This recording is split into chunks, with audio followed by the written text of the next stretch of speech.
I remember after you ran the American record, I remember thinking, I mean, ultimately not too surprised just because this era of American women's marathoning is so good. And I thought it was just a matter of when that was gonna be when it was gonna get broken.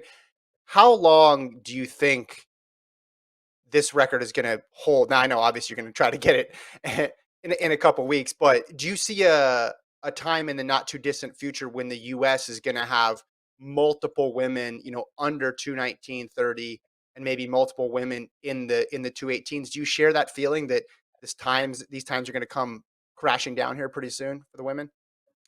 Yeah, I feel like I kind of broke the seal. Like I know that's a really bad analogy, but that's how I feel. I feel like I kind of just proved that it was possible, and I think a lot of especially my competitors saw me do that and thought, "Man, if Keira can do that, I can do that too."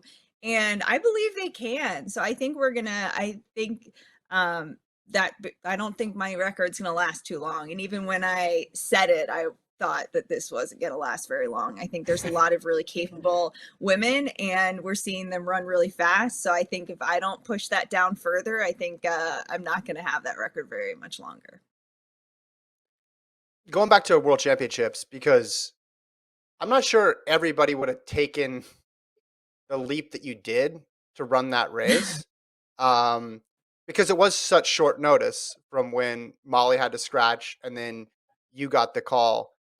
Now, from our outside vantage point, like you got the best possible scenario. Like you did everything you could. There's like that iconic finish at the photo with the three American women there. It was just, and obviously competing on a U.S. course made it that much more special. I feel like for you, but were there any like moments where like I don't know, like this sounded good in the lead up to it, but either at the start line or at mile 10 or at mile 20 when you're like this could have been a fairy tale, but this could also go like poorly for me.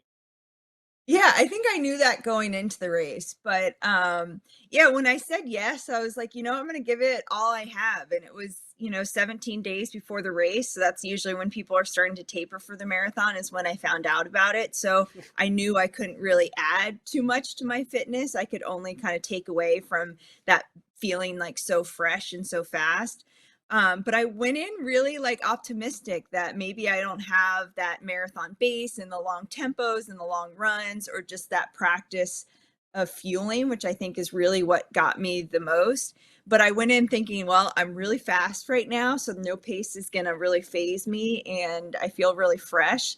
So I felt, but I also like, when everything goes right in your training and it's a perfect weather day and you just feel like it's no excuse kind of like weather or formatting and that adds a whole nother layer of pressure. I didn't have any of that. I didn't have the ideal Mhm. training. I didn't have anything ideal. So in a way I felt like I was playing with house money. Like I had nothing to lose because this isn't how I would have done things had I known. So I went in really free. And the race went out and I tried to, like I said, I'm gonna try to go in and win every race. And I was looking at my watch for the first 4 or 5 miles or however long I was with that pack, thinking, we're on like sub world record pace, and I barely think I'm in marathon fitness. So I probably should slow my roll right now. But I felt really great through like 2 laps and going into the third lap, that's when like all of those feelings of like, what did I sign up for? I am not ready for this. And knowing that I had like another, I don't know, 8 or 10 miles, that is not a good feeling in a marathon. But I'm really proud of myself for just like gutting through and hanging in there. And that was, I think we saw in that third loop of that race where the lack of marathon fitness really was for me. And even more so than that, like my body was hadn't been training with all the fueling. You don't really need that in 10Ks. So I feel like my Mhm. body started rejecting all of that and didn't know what to do when I was giving it gels and sports drinks and stuff. So I think that really came back to bite me in the third lap too. But I'm so proud of how like we did. And for me to finish eighth and be the caboose of like Team USA, that's a good day, on the world stage. And in that picture, yeah, these pictures all like got went pretty like viral, and I think it's pretty cool for an eighth place finisher at Worlds to like have such a moment like that. So that was a really special team to be a part of. Emma and Sarah are just such like fierce, gritty, like tough runners. So that was really cool to help round out that team.